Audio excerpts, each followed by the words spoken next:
Hello! Happy Pride Month! My name is Ophi YouTube Videos. I am a feminist and a lesbian, and I make conversational commentary videos about both of those things. And, as you may have noticed, my last few videos have taken us on a pop girly month sort of theme. I talked about Sabrina, and then in the comments, people were like, oh my god, they're doing this to Olivia too. And they were right, they were doing it to Olivia too. And in both cases, they were like, do you have any actual feminist analysis, or do you just think that everything a woman does is inherently feminist because she's a woman? Because I think these styling choices aren't made in a vacuum, so while it's not her fault, it should be examined. And it's like, what are you fucking examining? You're having an issue with what a 23-year-old woman is wearing. You are not challenging anything. You're not speaking truth to power. You are slut-shaming a young woman, and you're convincing yourself it's feminist because you don't want to think of yourself as the kind of person who does that. Absolutely. And I find that comment so enraging because you literally clarified up front in multiple of your videos that you're not saying that these artists are everything that they do is feminist, or even that the end product itself is feminist. But it's not feminist to tear down women. That's not an inherently feminist act either. And if you're going to criticize a woman loudly in today's political, cultural, social environment, I think you need to have a really good reason to do so. And so many of these reasons, and I think Chappell Roan is almost the perfect example of someone whose controversies are made up. Stuff she did not say or do. As May gave way to June, I couldn't help but to think that perhaps the most appropriate member of our current pop girly pantheon to finish this little mini-series on would be, of course, Chappell Roan.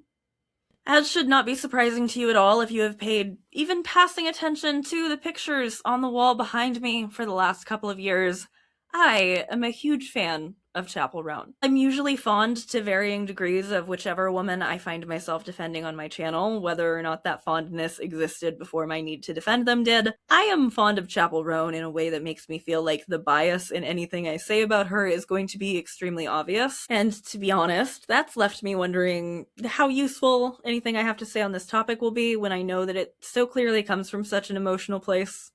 Because I know that my defensiveness of Chappell Roan is something that could only accurately be described as parasocial. And while that doesn't make anything I'm going to say in this video less true, it does color my emotional reaction to having to say it. Something about doing the kind of work that I do and making videos about the things that I make videos about is that I end up having to spend a lot of time crawling through pop culture Reddits in order to get my finger on the pulse of what's being said about a given video subject. It was harder than it usually was, looking at misogyny slop narratives around Chappell Roan in preparation for this video, because a lot of the criticism of Chappell Roan cuts at me in a way that popular criticisms of women really doesn't resonate as much, which is just one of many reasons why I was so thrilled to be able to bring in longtime friend of the channel, Kat Tenbarge, so that this conversation wasn't one I had to have alone. And as with all interviews I conduct here in the Nuance Corner, if you would like to see a little bit more of our conversation, you can find an extended version of our interview up on the Patreon, where all those same lovely members you see in the credit scroll at the end of my videos get previews and supplemental content. So, first of all, Kat, welcome back. I am so thrilled to have you here. This is a conversation I've been wanting to have with you since at least the weekend that the hotel incident was really blowing up, but I feel like it's really one that I've been wanting to have with you so many times because, as I'm sure our viewers at home know, Chappell Roan seems to be thrust into the center of discourse every few weeks. Absolutely. Thank you so much for having me back. I could not imagine a better conversation partner for this topic. We talked about this a little bit behind the scenes. While I do very much want to discuss the recent incident with the football player and all of the Instagram stories, I did think it might be worth going back just a little bit further and doing an overview of some of the other things I've observed people getting very angry at Chappell Roan for. Of course, we had that Call Her Daddy podcast episode when Chappell said that none of her friends who have children seem happy, and it launched 1,000 think pieces. And I thought at the time, I'm pretty sure I even said as much on a live stream, that it's pretty obvious that at least some of the blowback around that was because of Chappell's positionality as a lesbian. Absolutely. And I feel like when people want to attack an outspoken young woman, especially a young queer woman or a young marginalized woman, they're not going to frame it as we hate her because she's gay. They're going to come up with like some reason that sounds more convincing as to why they hate her. But as is the case with Chappell, it's always exaggerated. A lot of times it's totally false, and it's clearly just a disguise for what they're actually mad about. It's so reminiscent to me of the smear campaigns against Amber Heard and Blake Lively, as well as like Megan Thee Stallion and a lot of other celebrities, because in all of these cases, there's this construction of like a pseudo woke or progressive narrative for why you should hate this woman. Like, it's not just I find Chappell Roan annoying. It's like Chappell Roan is secretly a conservative. Chappell Roan is secretly problematic in this, that way, or the other. And not only is that often a completely false, invented narrative, like completely out of thin air, but the way that it then spreads and evolves and gets amplified by people who should A, be defending the common interests that they share with artists like Chappell Roan, but also it's just like taking the problem itself and reframing it as the solution. You will have people say out one side of their mouths, like, we can't have another Britney Spears, like, we need to treat female celebrities better. And also, Chappell Roan is so problematic and did XYZ thing, and all of this is a consistent worldview, when it's not. Like, this is now the way that the celebrity hate train of misogyny has evolved to fit the changing times. It's like pretending to be feminist or pretending to be progressive. It's so absurd the lengths that people will go to make up things to like tear these women down. And so of course it's not a feminist critique. If it were, you wouldn't have to like make things up to get to that critique. There's obviously lots of conspiracies with Chappell Roan as well. You already touched on people claiming, really, like, to me, truly baselessly, they claim that she is a secret Republican. A lot of people's evidence for that was at first, and kind of like more dominantly now, that she has an uncle who is like some kind of local politician in Missouri who is a Republican, which, like, find me a queer person without a Republican uncle. And we don't even know, like, to what extent she has any kind of relationship with that uncle. And then second of all, and this is something that is going to circle back around into another one of these very manufactured Chappell Roan controversies, during the 2024 electoral cycle, she made 2 TikToks where essentially the first one, she was saying, I'm not gonna endorse Kamala Harris, notably because she did mispronounce Kamala Harris's name. That was the one part of that where I was like, you could have learned how to say her name correctly. Yeah. But, like, other than that, I did not have an issue politically with what her message was. She was not saying vote for Donald Trump, which a lot of people pretended like she was. And so she got a lot of shit for that, not only in the direction she had already been getting shit for her former political statements, such as when she was dressed up as the Statue of Liberty at GovBall, when she did not attend White House Pride, but also now she had a lot of very smarmy liberals, like, stitching her video and being like, oh, sweetie,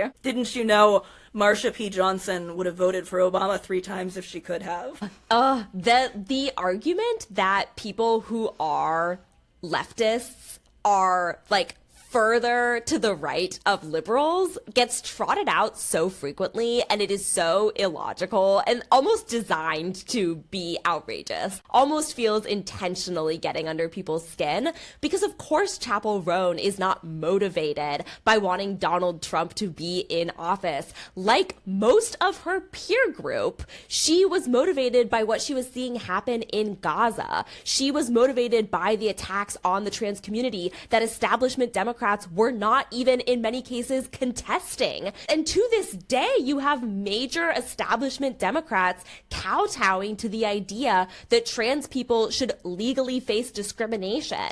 Of course, Chappell Roan does not take that position because she's in support of Project 2025, but it's so ironic that you had liberals, and especially I remember this contingency of like white gay men in Washington, D.C. who work on the Hill, who were smearing Chappell Chappell as like some sort of pro-Trump lesbian, when in reality, these people co-sign legislation from the right that directly harms LGBTQ people, including Chappell Roan and her audience. So it's like, who's actually harming the community here? Who's actually having a bigger impact politically on the everyday lives of LGBTQ people? It's not Chappell Roan. It is some of the people who were coming after her in that moment so smugly.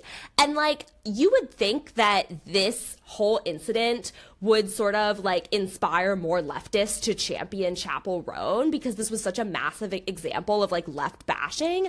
But instead, I feel like you see this over and over again with smear campaigns against celebrity women. They get ignored by the majority of the political left, or even like recycled, because people just view it as inherently feminine and not worthy of our time or our consideration. And it becomes a huge part of the problem. I could not agree more with absolutely everything you just said. I thought, for one, the fact that she was saying that she was like struggling with being enthusiastic to vote for Kamala Harris, or that she didn't want to endorse her, but that she was willing to vote but not endorse, like that she was so clear and so obvious that that was because of the genocide and that was because of trans rights. And then also, you have her experience all of this backlash. You have even the people who, as you said, are on her side, should take her side. They don't give a shit, because they think that this celebrity stuff is frivolous. They think that it is embarrassing to admit that you care about popular culture, because they are supposed to be so much more evolved than that. Even though this shit fucking matters. This shit matters for how we talk about the famous people and how we talk about the other people in the rest of our life. Mental models that we have for queer women that we meet. You 100%. Copy and paste that. Yes. And so I get so frustrated at the fact that these go so largely ignored, that the people who do speak about them are treated as if they're being frivolous and as if they're saying, well, women just never do anything wrong and it's feminism if I like pop music. Absolutely. Absolutely. And it's like, the right has been successfully using this strategy now for over a decade, because this is exactly how like Breitbart supported Donald Trump's candidacy back in 2015 and 2016. They used Gamergate, a pop culture based false controversy, a harassment campaign against women. They used that to sort of like grow a massive following around these specific ideas that are today's anti-DEI policies at the federal level. Like, it is a very clear pathway from pop culture to what is happening in the White House and affecting every single person. I think people on the left are starting to grasp this, but when the situation arises where it's like, okay, people are hating Chappell Roan now, they're going to use this rhetoric to disempower the left currently and later, we need people to actually respond in the moment and with like the seriousness that these topics deserve. It's frustrating because you see this sometimes with male celebrities or prominent male influencers, and the tone of the conversation will oftentimes shift and people will take it more seriously because they are men and because they are not pop stars. Even when a man has serious allegations against him, even when the thing in conversation is not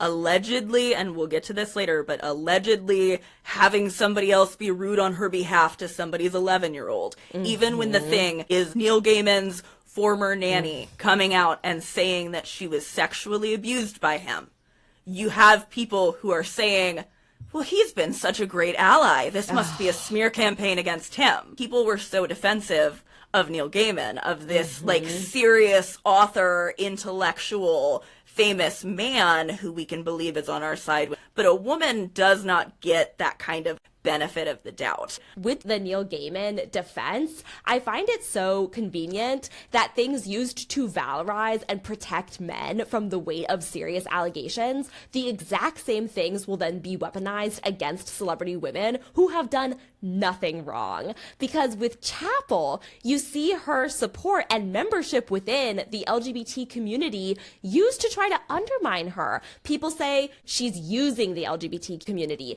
She's like stealing stealing from drag queens, like pretending to be a lesbian. She's like doing all of these things where with Neil Gaiman, he's literally just a supposed ally. And yet people are using that to defend him from some of the most horrific allegations I can remember reading in an investigative piece. So it's just staggering the way that our culture constantly protects men and constantly penalizes women.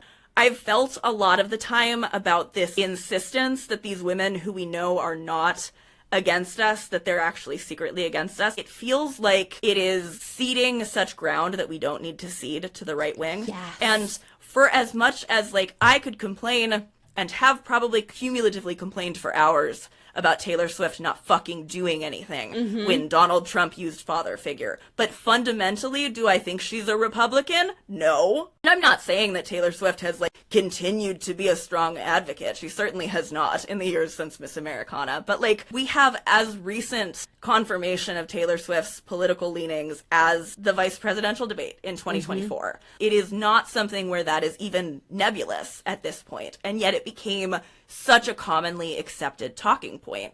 And, you know, that alone was a little bit baffling to me up until she refused to move with the propaganda stunt. But again, it's so much more baffling with Chappell Roan.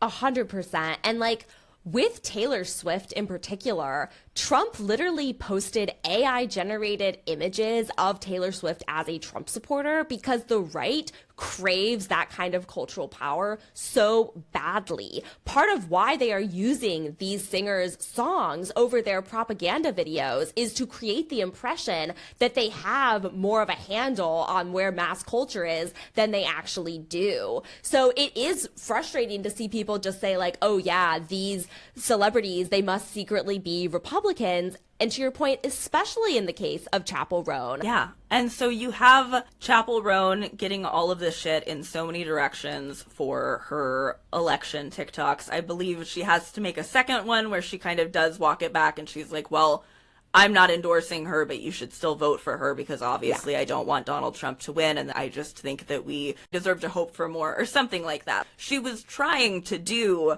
the big picture thinking that so many online leftists are very proud of themselves for doing, but then they were not willing to jump in and admit to caring about a pop star. And so she gets a lot of shit for this, and I would say, not that this should be the only reason that anybody makes political statements, but I would say she gets essentially no reward for putting herself out there this way, for stepping into electoral politics. All backlash, no benefit. It does not do anything to ingrain her to the people with whom she shares her politics. If anything, like, people seem to be a little bit annoyed that they have to be aligned with her now. Then, on that same Call Her Daddy podcast episode, she mentioned that she doesn't understand how other pop stars have the time to keep up with politics because she's so busy doing festivals and on tour and with, like, all of the very physically grueling labor that pop stars do. These are entertainers and like athletes. And I don't think that that's understood enough because I think a lot of people heard her say that and they were like, what, you just go sing? And like, I'm not saying that I think that it's acceptable to be completely checked out from politics, but I also don't think that's what Chappell Roan was saying either. I didn't hear Chappell Roan peel back on any of the previous advocacy that she had said. And yet so many people responded as though what she had said was, I'm done being political, I'm just a pop star now. Yes. It was really tough to watch all of this unfold because it was just like a car crash in slow motion. Watching Chappell Roan get built up the year prior to this as such an emerging superstar. It was one of those things where it's like the life cycle of a female celebrity and the way that we build them up so that we can tear them down gets shorter and shorter with like passing generations because Chappell Roan had like almost an overnight sort of superstardom where all of a sudden she went from someone who like I would be like, have you ever heard of Chappell Roan? And would be like, no. To like, do y'all want to do the hot to go dance? Who is that girl? To all of a sudden, she is like #1 on Billboard for ages at a time, and everyone knows who she is. I will put the chart up because I know there's like Billboard or something did a chart of like her massive rise. Yes, like it was enormous. That buildup was so rapid, and then all of a sudden the takedown was just as rapid, but now it's like been carried out for years. years. She got such a relatively short period of like people really genuinely loving and supporting her to people now genuinely trying to tear her down for every little thing. And as soon as the Kamala video started to become received, it became immediately clear to me, like, she will never be treated fairly again. Like, she is always, she will never be able to do anything that is good enough for them. If she says one thing, they'll hate her for saying that. If she says the exact opposite thing, they'll hate her for saying that. And no one is going to allow her to be a human being. And I literally wrote in my notes, which is like so in line with what you were just saying about realizing she'll never be treated fairly. I wrote, it's very frustrating to see this woman who is being set up in such a way where she is just very obviously not allowed to win. Like, yes. She's just not allowed. First of all, I think Chappell actually is very well spoken and articulate and intelligent. And I thought that from the beginning, and I felt that way even about the Kamala video. Obviously, her mispronouncing Kamala's name, like you said, that was, like, I think objectively the worst part of that video. Like, she genuinely should not have done that. But her rationale was completely correct and also in line, again, with what her almost entirely peer cohort was saying to do. And I love how people online will armchair be like, this is how public figures should talk about issues, this is how politicians should talk about issues, and then why don't they do it? It's the obvious thing to do. And then Chappell Roan actually elucidates that argument, and it nearly destroys her career. It just goes to show that, like, as a young woman in the spotlight who is opinionated, they will come for you for something, and once you are branded as someone who is unintelligent, as someone who does not fit the imperfect mold that you never would have been allowed to fit in the first place, now nobody's ever going to be able to take you seriously again. And one of the most frustrating things I encounter about Chappell Roan today is this idea that she's earned this reputation, this idea that there was a long pathway of errors and sins that she committed. So even if people blow things about her out of proportion, it's ultimately her fault because of her flaws. She was asking for it. And I'm like, again, what did she do? Because if the reason really just boils down to she mispronounced Kamala's name, that's the conversation we'd be having. I did that too at the beginning of the election cycle. Frankly, I was not on fucking tour. I had not just opened for Olivia Rodrigo and had my career completely explode. Then we also had that same summer, she also had those TikToks, which have been incredibly lampooned. SNL skit, parodied, newspaper articles still tag her as privacy obsessed long after the fact. A lot of people's impressions of Chappell Roan have been telephone gamed, not even so much by what she actually said in those TikToks when she spoke about not always wanting to take pictures with fans, wishing that her fans understood that she was a stranger, which, again, considering the meteoric ascent of her career, I cannot imagine. But also, after she had gotten all of this shit, a big interview came out where she had sat down with somebody and she talked about how people were showing up at her mom's house. Yes. She talked about how people were grabbing her and kissing her. Yep. Like, there was clearly so much more. And again, she didn't say anything wrong.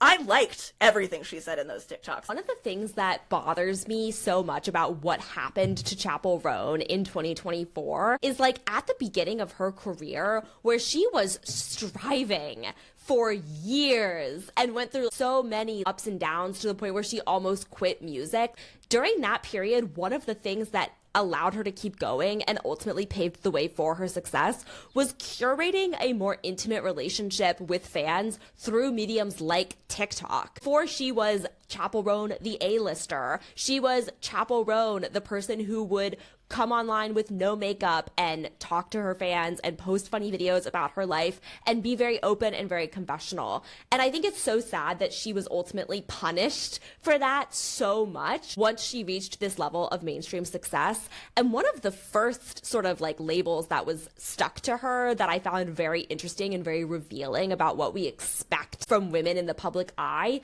is from the get-go, from those videos where she talked about fan interactions, people said, you know, she's not media trained enough. And that concept of being media trained really arose over and over again. And at the time I was like, I thought you guys didn't want your celebrities to be media trained. I thought you guys wanted celebrities to be real and authentic and speak from the heart and get engaged and use their platforms and connect with people. Like, you have created these two contradictory, impossible standards. And what really made me laugh is when people started saying, like, Taylor Swift was so much better at handling fame than Chappell Roan, and Chappell Roan should take a page out of Taylor Swift's book. I think that there was even a Daily Mail article, something along the lines of like, Chappell Roan slammed in comparison to Taylor Swift. And I'm like, this just proves you guys are so full of shit. You have never let Taylor Swift live for one day of her goddamn life. You don't let Olivia Rodrigo live. You don't let Sabrina Carpenter live. You don't let any of these very different women with very different approaches to fame and sexuality, you don't let any of them live. So clearly, there is nothing they can do to meet your expectations. Yeah. Something that didn't even ever cross my mind before you brought this up about people saying that Chappell Roan wasn't media trained is the other celebrity who pops into my head who people say isn't media trained was Renee Rapp, who is also a lesbian. Yeah. No, I think that's such a good point. And I just can't get over how much it's basically like, it's just like, I don't think that you should ever be sharing your unfiltered, unvarnished opinions with the public. You need to be a corporate product. I remember fighting with people about this, and maybe it is somewhat of an overreaction, but like the thought of demanding someone be media trained to me is like such an unholy command. You want to dehumanize this person. Like, you want this person to appear as a product for your consumption. There is something so violent and degrading about that, and it is something you only really see directed toward women. I wish that a lot of these people could have the experience for like a day or two of what it is like to live in the public eye like this, because even people who have a really relatively small amount of like internet fame, it can be such a destabilizing, disruptive, destructive force in their lives. Until you know what it's like to be perceived, even just like a fraction of what it feels like to be Chappell Roan, I think it allows you to develop empathy that a lot of these commentators clearly do not have, because they're not thinking about how her life and her perception of herself are also changing, and like the unique things that she has to face, like both publicly and behind closed doors. Eliza McClam, who is a like smaller artist, did a Substack piece about what Chappell had said in those initial TikToks, where Eliza talked about the experience of being stuck in a crowd outside of a venue, a very small, significantly smaller crowd than what Chappell experiences, and just like the terror of being surrounded by people who all want something from you, and like all of a sudden like everyone's screaming at you, and even if it's because they love you, the human body and brain are not built to process all of this information. So it's like we can't just show like a tiny fragment of sympathy for this young woman who was just like propelled to a level of fame that the rest of us will never experience. Because in comparison to this, people love when male celebrities act in all of these ways that women are not allowed to act. The example that I've used in the past is Robert Pattinson, because Robert Pattinson literally like lies in interviews for fun, or has done this in the past, and people love it. And he'll be really like rude and standoffish to people and tell stories of mistreating like women fans. And maybe those stories are made up, maybe they're exaggerated, it doesn't really matter. The point is, like, if Chappell Roan said half the things that Robert Pattinson said in interviews, we know what would happen because it's already happening. She would be crucified. And there's so many examples of male celebrities getting straight up violent with paparazzi, and people sympathize with them and even valorize it. When Tom Holland protected Zendaya from paparazzi by getting up in their face, people rightfully were like, hell yeah, you should protect women from the paparazzi. But if women try to protect themselves from the paparazzi, now we have a problem. Only a man in a heterosexual relationship with them is allowed to protect them from the paparazzi. Yeah. I had the paparazzi thing as another incident between each of these little dots we've covered so far. Chappell Roan yells back at photographers who are rude to her on a red carpet, and that's a massive wave of headlines. Chappell Roan complains about paparazzi. We get think pieces about how ungrateful she is for her fame and how this confirms everything she was saying in those TikToks about how she actually truly just hates her fans. Fucking Boy George decided that she wanted his opinion and was like, the world is at your feet, doll. Stop kicking it. As if he has ever had to deal with the impact that misogyny has on how celebrities are treated. As if he has ever had to exist as a woman in the public eye. Bullshit. I think, yes. Boy George, I'm pretty sure he's been in the comments of Matt Bernstein's Instagram posts a lot. Really? He's like an avowed Zionist. Wow. No wonder he hates her. Yes. That's the other thing is, like, a lot of this treatment of Chappell Roan and other female celebrities, like Rachel Zegler is a great example. There is the misogyny component of it. In Rachel Zegler's case, there is the racism component of it. In Chappell's case, there's the lesbophobic, queerphobic, transphobic component of it. And then there's also the Zionism component of it. Because any celebrity who dared to take a stance against Israel's genocide in Gaza has received so many smear campaigns from people who are vocal supporters of Israel. And they try to distance it, like with this Boy George comment. It's like, the world's at your feet. I'm sure Boy George, at some point in his opinion of Chappell Roan, has been informed by her taking a stance against Zionism. Yeah, I agree. And that's also part of why, and I wanted to talk about this a bit later too, but I think there's often this desire, which I really understand, where people are seeing these dubiously credible headlines that are saying, like, this looks like bot behavior, and we don't really know because we're an AI firm that does some research about this, but we kind of think there's bots over here. Yep. And then people see that headline and they go, oh, okay, great, nobody actually thinks that. And it's like, that's not what that means. That is not what we should be taking from this. People are wanting to say they would like to rationalize that this mass hysteria of misogyny and lesbophobia that just rises up over Chappell Roan all the time. It's coming from, there's theories because there was like an Epstein connection with her former management, who she very publicly severed ties with. There is obviously, she has been very outspoken, anti-Zionist, anti-genocide. Again, famously, when she refused to perform at the White House. That was part of her Lady Liberty speech. This has very clearly always been part of her beliefs. Yeah. And I think, you know, we have all of these different ways in which, yeah, for sure, people, and even just on the lesbian thing, do I think that there are people who benefit from boosting negative things about, like, any queer person they can find? Yeah, I think that's going on too. But those are effective because real people internalize it. Those are effective because that convinces people that their opinion that they have is more common than it is. Like, it's not that it's not something that we need to worry about because we can just decide that it's bots.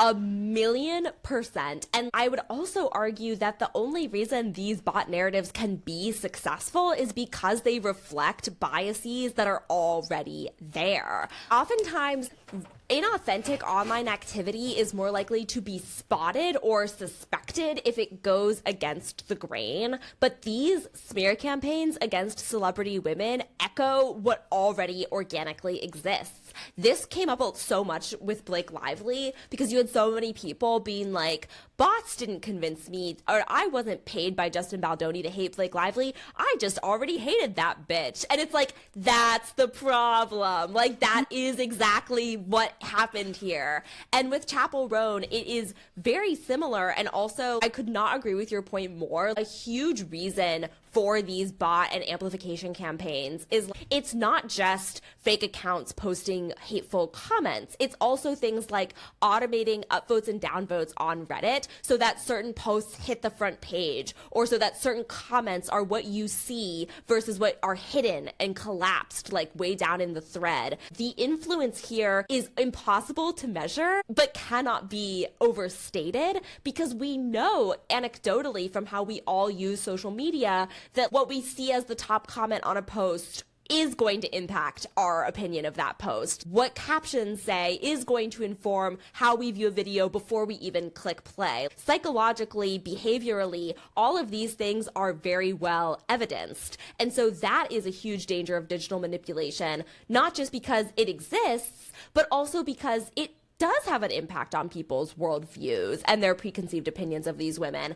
And what it's really doing is reinforcing the existing structures of power. It's not reinventing the wheel. It's making sure that the wheel keeps turning no matter how much progress we are making in, quote, the real world. I could not agree more. I think about that so much too, in terms of, I think a lot of people are less firm in their beliefs about a situation than they would like to imagine about themselves. And so when you have somebody who has picked up one of these misogyny slop talking points and they drop that into a Reddit thread where they want to be the first one who's brought that up, and then they are rewarded with 160, 600, 3,000 upvotes or whatever on their comment, that feels good. Yes. That makes them feel like somebody who is this really intelligent, critical thinker who is really bringing intelligent things to the discourse. And again, on the point of everything not being bots, I will say a lot of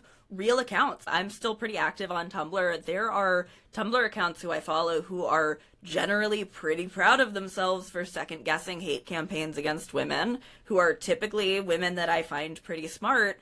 And they were really, really excited during this most recent round of Chappell Roan backlash to have a story that they felt confirmed their priors about Chappell Roan. You know, I kept checking over the course of the weekend. I wanted to see if these people were going to apologize when they were saying that they were totally correct over something that was entirely untrue. And not only did I not see most of them apologize, I saw a lot of them double down with some variation of exactly what you were saying earlier, that this is really just Chappell Roan's fault that this was a believable story in the first place. So she was asking for it, and something like this was bound to happen. So I think finally, the final piece here is to talk about this hotel security thing, now that we have some context for her public reception to put it in. Yes. So the TLDR, for people who missed this, or God, I wish I was you, were able to ignore this as it was happening. Chappell Roan was performing at Lollapalooza, Brazil. And she was staying at a hotel where other performers as well as wealthy individuals were staying. And one of the individuals who was staying there is a woman named Catherine, who is the wife of a very famous footballer. They recently got married. She has a daughter from a previous marriage. So for the purposes of this, I'm just like, Jude Law's daughter is like the key character here, and her mom, Catherine. So they're dining in the same breakfast lobby area as Chappell Roan. And before we even get to what really happened, the way the public learns about this is that Jorginho posts to his Instagram story and makes this wild allegation that Chappell Roan instructed a security guard to go over to his stepdaughter's table and to loudly berate her in public for simply showing up and asking for a photo. Or even just like lurking by Chappell's table. The narrative was that the mother had like let the 11-year-old daughter wander around the hotel unattended, and she passed by Chappell's table, didn't interact with Chappell, which surprise tool that will help you later as the story continues to unfold.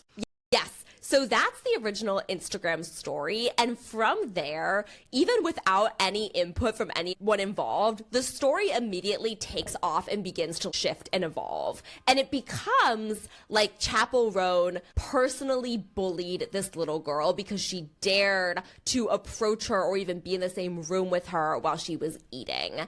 And so before Chappell gets a chance to respond, before we hear from anyone who was actually there, this is already like the #1 story on the Daily Mail. They're doing dozens of articles about it. Entirely on a third-hand account. Based entirely on a third-hand account. There are opinion columns being written about Chappell Roan and what a terrible person she is. It's trending across social media platforms. People are making parody videos of this moment. There are viral tweets from all sides of the political spectrum. Every corner of every community is finding some way to condemn Chappell Roan. There's like a widely faked like Instagram story of her responding to it and being like, I don't play about my breakfast, which did not happen. But that I saw multiple people in multiple threads cite as if it was real. I've been seeing that more and more, where people are just making stuff up because now that this is, I will not go into a massive tangent, but now that like you can make money from getting viral posts on X, people are just increasingly making things up about celebrities, and they are going viral. And particularly when it's targeted like it is against Chappell Roan. So you have all of this spitting out before Chappell even addresses what happened. And she does, and she comes on and she releases a video where she basically says, I did not even know there was an 11-year-old girl. Like, you are telling me all of this for the first time. I did not instruct my security guard to yell at anybody. That had nothing to do with me. And instead of being like, okay, this is a nothing burger, this is when the internet really starts to erupt, because now she's denied it and people just assume she's lying. And then Catherine comes online and presents her side of the story. And from her own words, it becomes very clear that no, Chappell Roan was not responsible for what happened, and they have no evidence of that. And in fact, all that happened was a security guard came up to their table and asked them not to move around the dining room in a way that was distracting to other patrons, which is a totally normal request to make, regardless of how famous your dad is or how much you paid to be there or whatever. So there's a classic, to me, I felt like there was a lot of kind of entitlement happening in this situation that normally, if it weren't Chappell Roan, I feel like the internet loves to call women and children entitled. So it was striking to me that in this case, like, the smear campaign against Chappell outweighed the usual instinct from the internet. The last piece of this puzzle is the security guard himself. And a few days later, after this has already turned into a global hate campaign, the security guard finally confirms Chappell had nothing to do with it. It was entirely based on other information he had from the hotel, other people who were there. Chappell had no role in the motivation of that discussion. And he obviously, he denies that it was a violent altercation. He says he just told them they needed to be more careful.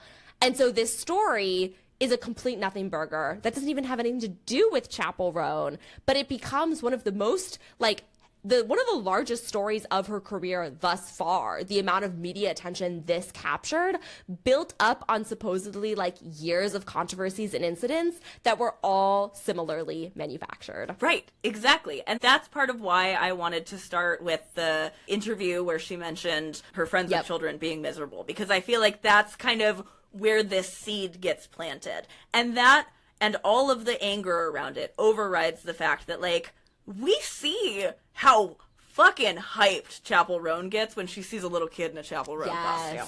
I have seen that at least 3 times with at least 3 different kids. There is no part of me that feels like if that 11-year-old, even if she had stopped and said hi to Chappell, I don't think that little girl would have had a negative interaction with Chappell. I think Chappell would have said hi.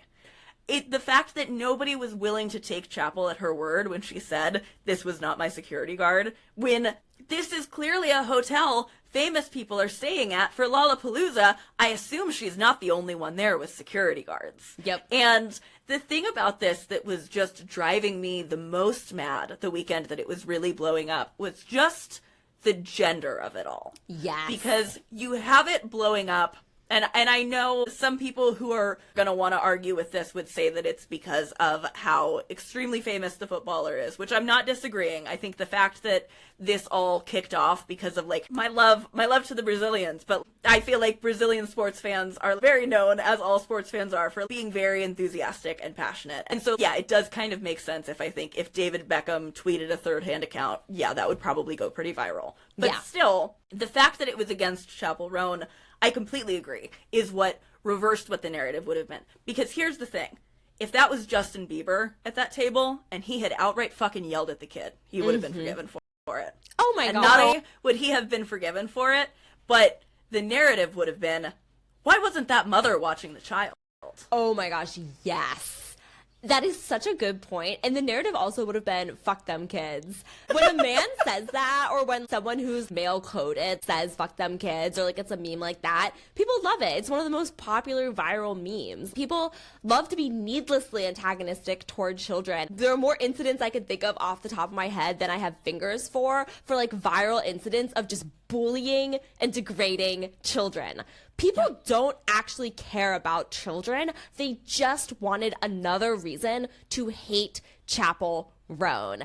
And that is so obviously at the heart of this that it's just there's going to be another invented reason to hate Chappell Roan. Like, how many months has it been? The time is almost here. It's time for someone else to manufacture another opportunity to go around this same train. Because similarly to these other women and these other smear campaigns that we've discussed, it's like it's now built into the algorithm, it's built into people's preferences, and it has become a cultural touch point in itself. Like, how much we all hate Chappell Roan, which is, of course, only because she hates us.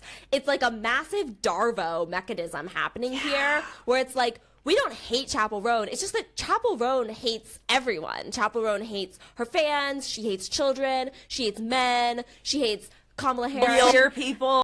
She hates real queer people. She hates anyone who's not her Republican uncle. The idea becomes that Chappell Roan is the hater, when in reality, like, everyone hating Chappell Roan is obviously the hater in the mirror.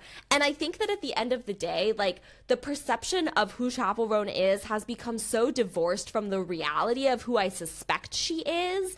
The vision of her that I saw before she blew up, like the person who I used to see on TikTok before everyone knew who Chappell Roan was. It's funny, I actually met Chappell Roan in, I believe, early 2023. I actually think it was less than $200 to like see a concert, have VIP, go to a pre-recording session where she read stuff from her notes app to us in the audience, and then get a picture with her. So like, I had an experience with Chappell Roan, and my impression at that time was I felt like she was not super over the top bubbly in the way that other female celebrities are and have been. And I thought that that was great, because I was like, wow, how refreshing that she isn't just like pretending to love everyone, how she isn't just pretending to put on this face. Look at how much we're growing as a society, that young women in the spotlight don't have to pretend that they're so indebted to every single person who comes up to them.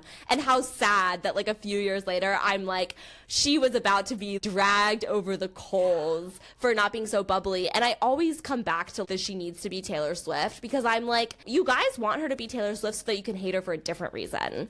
Because you hate Taylor Swift and you constantly talk about how manipulative it is that she's like so good at playing the public with her PR. And then at the exact same time, all you want is for women to constantly have to like stretch and change to try to conform to new and different contradictory expectations so that you can find a new reason to pile on. Like, it is a form of entertainment to hate and degrade these women. And it's mind-blowing to me that people can hate on Chappell Roan and not see that. I completely agree. I similarly, like, I didn't get to see her live or anything, but I did get to experience, you know, the last 6 months or so before Midwest Princess came out. So, like, I got to experience seeing Chappell Roan and I were born in the same year. Obviously, we're both lesbians. Seeing this woman who I see so much of myself in, and then seeing the potential in all of this before having that validated. And like, it's being so accepted by the wider world. And how fucking amazing that Good Luck Babe is on the radio, and it's a song about compulsory heterosexuality. Yeah. And all of these really big feelings that Chappell Roan brings up in me, these big feelings that make it really difficult for me to engage with some of the shit people say about her. I can read faux moi threads about pretty much any of the other women I'm going to talk about. I can handle it. Reading threads about Chappell Roan makes me feel ill. Yeah. And I know that this is parasocial. It's parasocial to the point of, like, that's why I'm like 2 or 3 months late making this video compared to the incident, because I always feel when I'm about to talk about Chappell Roan, like, I'm so close to it, right? Yeah. Like, I look at her and I look at the way that she's misinterpreted and how attached people get to this alternate narrative that they built of her when they realized that she was a mouthy lesbian that they didn't like. And I think, oh shit, girl, they do that to me too. Obviously, and fingers crossed, knock on wood, I never want to be as famous as Chappell Roan is. But, you know, I have this experience sometimes when I see, like, other creators who are, like, getting a lot of shit, where I'm like, today you, tomorrow me. Like, it's gonna happen. It's gonna come for all of us eventually. And when you can really see the specific ways in which that it would come for you, when you are a visibly queer woman, and you are somebody who does have the political beliefs that Chappell Roan was getting so much shit for, and that even the people who are on her side were not willing to defend her for. And it just sucks. It's just really painful. And I think that that's the other side of the coin to how beautiful it was to get to have those few months of, wow, there's this massive lesbian pop star and that feels so magic.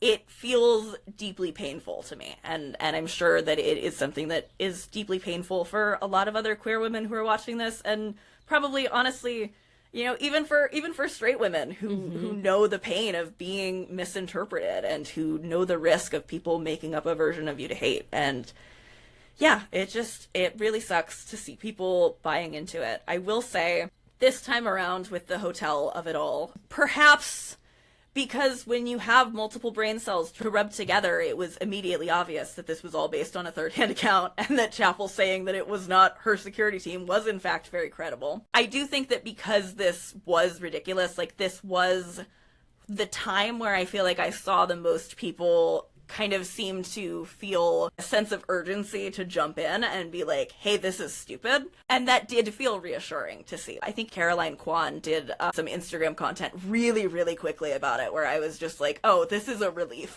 This is a relief that people are seeing this. 1,000,000%. Thank you, Caroline Kwan, for being one of our strongest defenders. Absolutely. Campaigns.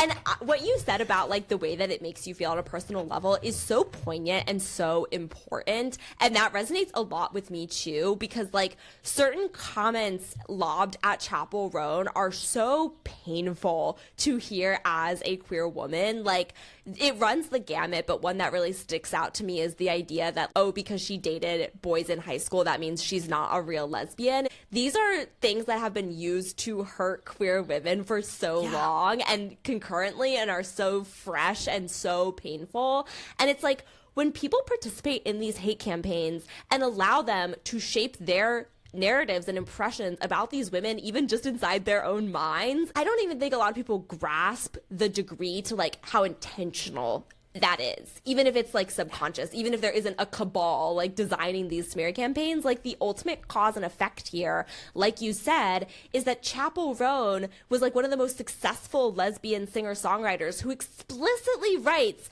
about compulsory heterosexuality of all time. Like, the success of Good Luck Babe is so important and was so validating for so many other queer women. Chills right now just thinking about what a big deal Good Luck Babe is. It's a huge deal. When I listen to it today, it still matters so much. Like, music is, like, not to be cheesy, but, like, music is a universal language. So when it reflects us, it means a lot to us. And that is what drove all of this hate against Chappell Roan, whether people want to admit it or realize it or not. Like, the backlash was almost immediate, and it was fueled by her success as a lesbian woman. And if you need more evidence of that, just look at what's happened to other lesbian women in the entertainment industry.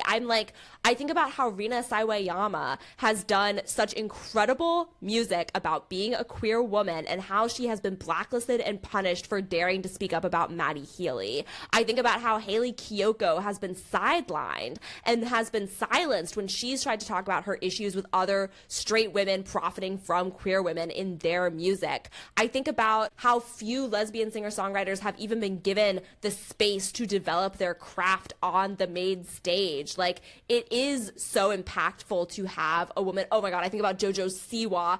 I can't open that can of worms right now, but it is like, I have so many thoughts about that. But, like, I think about what has happened to all these other queer women in the spotlight, especially in recent years, because we have seen this massive explosion of, like, queer woman and lesbian talent in particular.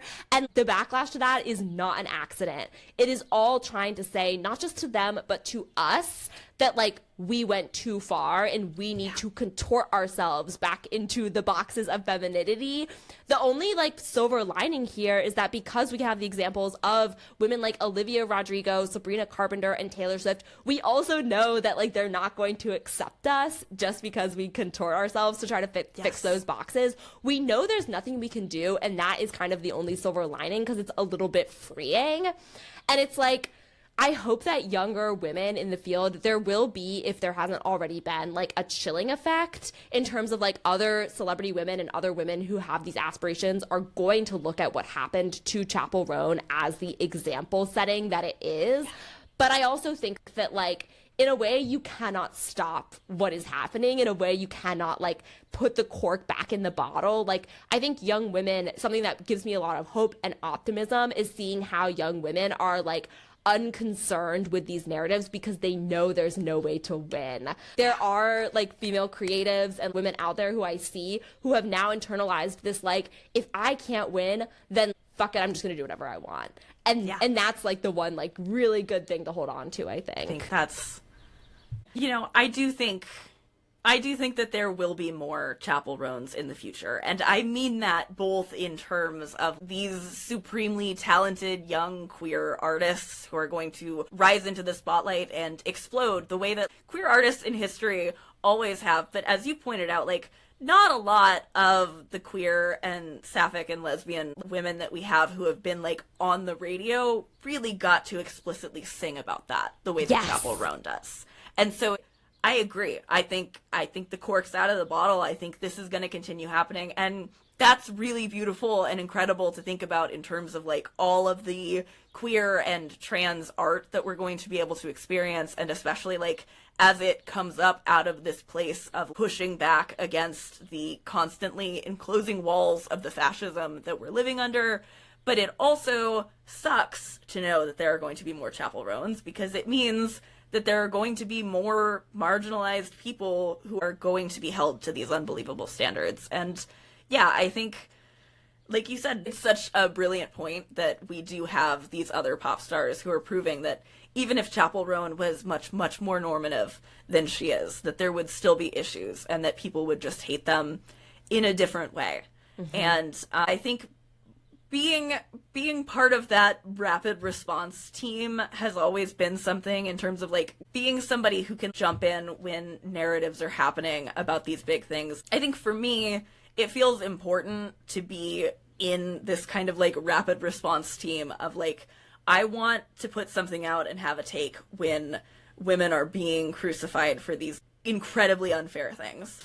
I completely agree, and I'm so glad that you make this point. It was something that I was just thinking about as well. Like, one of the things that does hearten me is like doing podcasts and YouTube videos and writing about this Chappell Roan incident and like some of these other things like Olivia Rodrigo. It's like this burgeoning media ecosystem did not exist when Amber Heard was being smeared in 2022, which was only 4 years ago. And like, there's been so much growth in this space in just the past 4 years that I think for a lot of us is in direct response to being like, what happened to Amber Heard can never happen again. And even though we can't stop it, and even though there's like relatively a few of us compared to like all of those voices out there, I do think that like one lesson or something that I like internalized from the trial was just like, even if there is one single person standing against the crowd being like, this is not right, and I actually support her, it does mean the world. It really means the world. And so I think that like,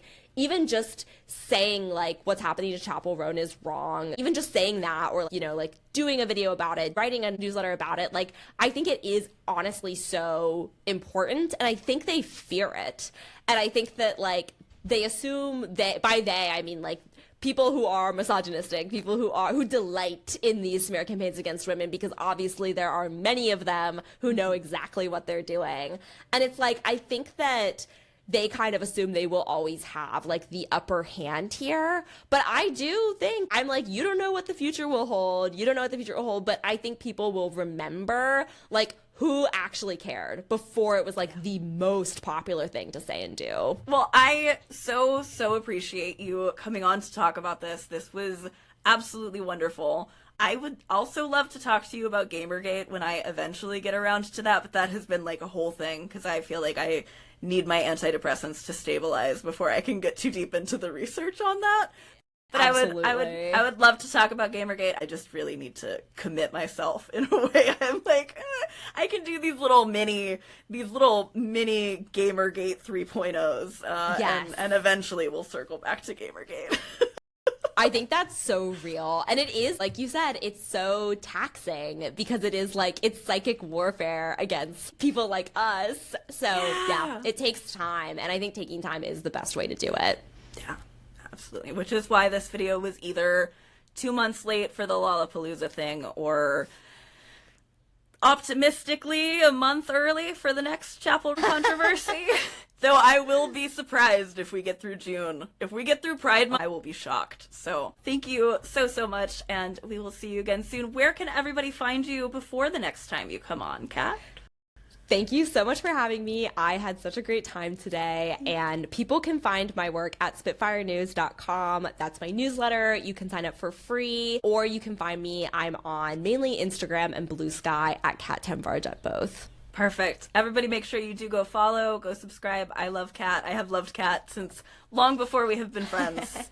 Always truly such an honor and a joy to be able to collaborate like this. Thank you Likewise. so much. Thank you.